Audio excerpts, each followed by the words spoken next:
Hello friends, আসসালামু আলাইকুম। সবাই কেমন আছেন? আশা করছি সবাই খুব ভালো আছেন। আলহামদুলিল্লাহ, আমিও খুব ভালো আছি। তো রমজানে ইফতারের স্পেশাল পর্বে আজকে আমি আপনাদের সঙ্গে শেয়ার করব আলুর চপ এবং খুবই ভিন্ন ধরনের এই আলুর চপ রেসিপি শেয়ার করব। আজকে আমি দুই ধরনের রেসিপি শেয়ার করব আপনাদের সঙ্গে এবং দুটি নতুন রেসিপি। আশা করি আপনাদের খুব ভালো লাগবে। আর ভিডিওটি একটু বড়, বাট পুরোটা দেখার চেষ্টা করবেন, তাহলে দুই ধরনের আলুর চপ রেসিপি শিখে নিতে পারবেন। আর খেতে অনেক মজার হয়। দুই রেসিপি কিন্তু খুবই সুন্দর। আর খেতে যে কতটা মজা তা তৈরি করে না খেলে বোঝা যাবে না। আর ইফতারের টেবিলে কিন্তু আমাদের ভাজা পোড়া কিছু একটা থেকেই যায়। তো এরকমভাবে যদি আনকমন কিছু একটা করে নেওয়া হয় তাহলে কিন্তু খুবই ভালো হয়। তো আমি দুইটা আলুর চপ আপনাদেরকে দেখিয়ে দিলাম। এখন আমি এর পুরো প্রস্তুত প্রণালীতে চলে যাব। তো তার আগে আপনাদের কাছে অনুরোধ থাকবে, প্লিজ আমার চ্যানেলটি সাবস্ক্রাইব করবেন। আমার ভিডিওটি যদি ভালো লেগে থাকে তাহলে অবশ্যই ভিডিওতে লাইক করবেন আর কমেন্ট করে মতামত জানাবেন। আপনাদের একটি লাইক, একটি কমেন্ট আমার নেক্সট ভিডিওর জন্য অনেক ইন্সপায়ার করে। আর যারা অলরেডি আমার চ্যানেলটি সাবস্ক্রাইব করেছেন তাদেরকে অসংখ্য অসংখ্য ভালোবাসা। তো চলুন আজকের এই আলুর চপ রেসিপিতে চলে যাব। তো আমি প্রথম পদ্ধতিতে চলে যাচ্ছি। তো প্রথম যে আলুর চপটা তৈরি করব সেটার জন্য আমি এখানে আলুটা ম্যাশ করে নিয়েছি, সিদ্ধ আলু ম্যাশ করে নিয়েছি। খুব সুন্দরভাবে ম্যাশ করে নিতে হবে, দানা দানা থাকা যাবে না। আর এটার বাউন্ডিংয়ের জন্য আমি চালের গুঁড়া ব্যবহার করব। এখানে কোনো ধরনের বেসন ব্যবহার করা যাবে না, অবশ্যই চালের গুঁড়িটাই ব্যবহার করতে হবে। আমি এখানে দিয়ে দিলাম চিলি ফ্লেক্স। আর চিলি ফ্লেক্সটা কোনোভাবেই স্কিপ করা যাবে না। চিলি ফ্লেক্সটা হচ্ছে শুকনো মরিচের গুঁড়ো, ভাজা শুকনো মরিচের গুঁড়ো। আমি দিয়ে দিলাম ধনিয়া গুঁড়ো, দিয়ে দিলাম টালা জিরার গুঁড়ো, সামান্য হলুদ দিয়েছি, আর লাল মরিচের গুঁড়া দিলাম খুবই সামান্য, জাস্ট কালারের জন্য। আর স্বাদ মতো লবণ দিয়ে দিলাম। দিয়ে এখন আমি এই উপকরণটি খুব সুন্দরভাবে আলতো হাতে মেখে নেব। এখানে কিন্তু কোনো প্রকারের পানি ব্যবহার করা যাবে না। আলুর যে লিকুইড আছে এতেই এই ব্যাটারটা তৈরি হয়ে যাবে। তো আমার মেখে নেওয়া হয়ে গেছে। আর এটা মাখতে মাখতে কতটা চালের গুঁড়ি লাগবে এরকমভাবে শেপ দিলে কিন্তু বোঝা যাবে। যখন শেপটা দেওয়া যাবে তো সেই অবস্থাতে বোঝা যাবে যে হ্যাঁ, রেডি হয়ে গেছে। তো আমার এটা এখন আমি তৈরি করে নেব।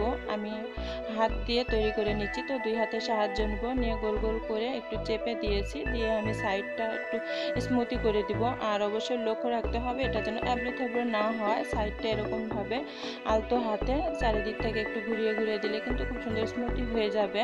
তো সেম প্রসেসে আমি প্রত্যেকটা আলুর চপ তৈরি করে নেব। এটা আমার প্রথম পদ্ধতি। আর অবশ্যই এটা একবার তৈরি করে দেখবেন, খুবই মজার একটি রেসিপি, মানে অসম্ভব মজার হয়। এটা যদি তৈরি করে খান তো অন্য ধরনের আলুর চপ আর কেউ কখনোই পছন্দ করবেন না এরকম। তো আমার সবগুলো তৈরি করে নেওয়া হয়ে গেছে। এখন আমি এটা ভেজে নেব। তো ভাজার জন্য আমি পরিমাণ মতো সয়াবিনের তেল দিয়ে দিলাম। আর তেলটা যখন একটু গরম হয়ে আসবে তো সেই অবস্থাতে আমি আলুর চপগুলো এর ভিতর ছেড়ে দেব। তো আমি এখন এক এক করে আলুর চপগুলো দিয়ে দিচ্ছি।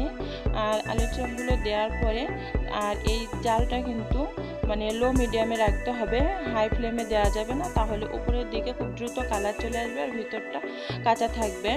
তো আমি এখন এগুলো একটু আলতো হাতে আলগা করে দিচ্ছি। আলগা করে দিলে এটা যখন ভাজা হবে খুব সুন্দর তেলের উপর ভেসে আসবে। আর যখন তেলের উপর ভেসে আসবে তো তখন বোঝা যাবে যে অপর পৃষ্ঠাটা হয়ে গেছে। তো সেই পর্যায়ে এটাকে উল্টিয়ে দিতে হবে। উল্টিয়ে পাল্টিয়ে খুব সুন্দর ব্রাউন একটা কালার আসা পর্যন্ত ভেজে নিতে হবে। তো আমার এটা ভেজে নেওয়া হয়ে গেছে। এখন আমি তেল থেকে উঠিয়ে নিচ্ছি, একটি কিচেন টিস্যুর উপর রেখে দিলাম। তো আমার প্রথম পদ্ধতির আলুর চপ রেডি হয়ে গেছে। এটা খেতে অসম্ভব মজার হয়। অবশ্যই একবার তৈরি করে খাবেন এই রমজানে, তাহলে আপনার পরিবার অবশ্যই আপনার প্রতি খুশি হবে। অবশ্যই ট্রাই করবেন। তো আমি এখন দ্বিতীয় পদ্ধতিতে চলে যাব। তো দ্বিতীয় পদ্ধতিতে আলুর চপ তৈরি করার জন্য আলুটা এরকমভাবে কেটে নেওয়া হয়েছে। আর এটা কিন্তু কাঁচা আলু। আর আলুর সাইজটা ছোট বা বড় যে কোনো নেওয়া যাবে। তো আমি এখন এই আলুটা ব্যাটার তৈরি করে নেব। তো আমি ব্যাটার তৈরি করার জন্য এখানে বেসন নিয়ে নিচ্ছি। আমি বেসন নিয়ে নিলাম 5 টেবিল স্পুন। আর তার সঙ্গে আমি দিয়ে দিলাম 3 টেবিল স্পুন চালের গুঁড়া। অবশ্যই চালের গুঁড়া দিতে হবে, তাহলে কিন্তু ক্রিস্পি হয়। চালের গুঁড়া না দিলে শুধু বেসন দিয়ে ভাজলে সেটা ক্রিস্পি হয় না। আর যে ক্রিস্পিটা হয় সেটা শুধু সাময়িক থাকে, পরেক্ষণে কিন্তু নরম হয়ে যায়। তো আমি স্বাদ মতো লবণ দিয়ে দিলাম। আর দিয়ে দিলাম টালা জিরার গুঁড়া, খুবই সামান্য হলুদ দিয়েছি। আর স্বাদ মতো ঝালটা যতটা পছন্দ করে ঠিক ততটাই দিতে হবে মরিচের গুঁড়া। দিয়ে আমি এখন আলতো হাতে একটু নাড়াচাড়া করে দিচ্ছি। দিয়ে আমি এর ভেতরে একটু বেকিং পাউডার ব্যবহার করব, খুবই সামান্য আমি বেকিং পাউডার দিয়ে দিলাম। দিয়ে আবারও একটু আলতো হাতে নাড়াচাড়া করে এখন আমি ব্যাটার তৈরি করে নিব। একদম নর্মাল ঠান্ডা পানি দিয়ে এই ব্যাটারটা তৈরি করে নিতে হবে। আর ব্যাটারটা একটু কিন্তু ঘন করে নিতে হবে, খুব বেশি পাতলা করা যাবে না। খুব বেশি পাতলা করলে আলুর গায়ে ব্যাটারটা লেগে থাকে না। তো এরকমভাবে ব্যাটারটা তৈরি করে নিতে হবে, যেরকম আমরা বেগুনি ভাজার জন্য তৈরি করি ঠিক সেরকমই।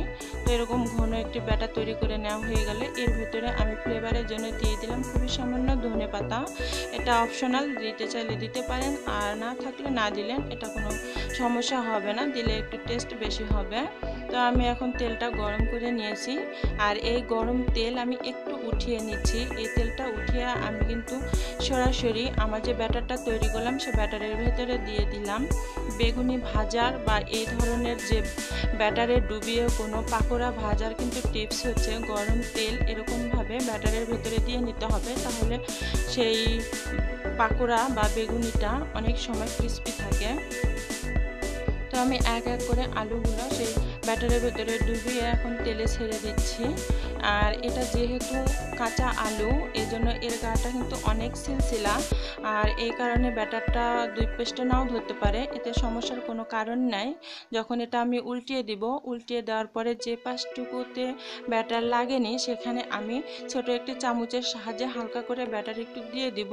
এতে করে কিন্তু মানে কোনো সমস্যা হবে না, আর স্বাদেরও কোনো তারতম্য হবে না। উপর থেকে একটু ব্যাটার দিয়ে আবার চামচ দিয়ে একটু তেল উপর দিকে জাস্ট তুলে দিতে হবে, তাহলে এটা কিন্তু খুব সুন্দরভাবে ফুলে যাবে, দুই পাশ থেকে ফুলে যাবে, আর খেতে কিন্তু অসম্ভব মজার হয়। এই যে এরকমভাবে একটু তেল উপর দিকে তুলে দিলে পারে এটা অ্যাডজাস্ট হয়ে যায়।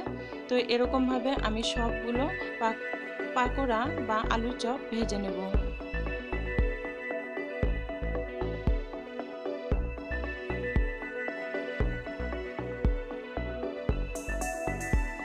তো আমি এটা আবারও একবার উল্টিয়ে দিলাম, যেহেতু আমি অপর পিঠটা পরে ব্যাটার লাগিয়েছি। তো উল্টিয়ে দিয়ে এটাকে ভেজে এখন তেল থেকে উঠিয়ে নিচ্ছি। তো আমার রেডি হয়ে গেল দুই ধরনের আলুর চপ। কেমন লাগলো অবশ্যই কমেন্ট করে মতামত জানাবেন, আর ভালো লাগলে তো অবশ্যই চ্যানেলটি সাবস্ক্রাইব করে আমার সাথে থাকবেন। সবাই ভালো থাকবেন, সুস্থ থাকবেন। আল্লাহ হাফেজ।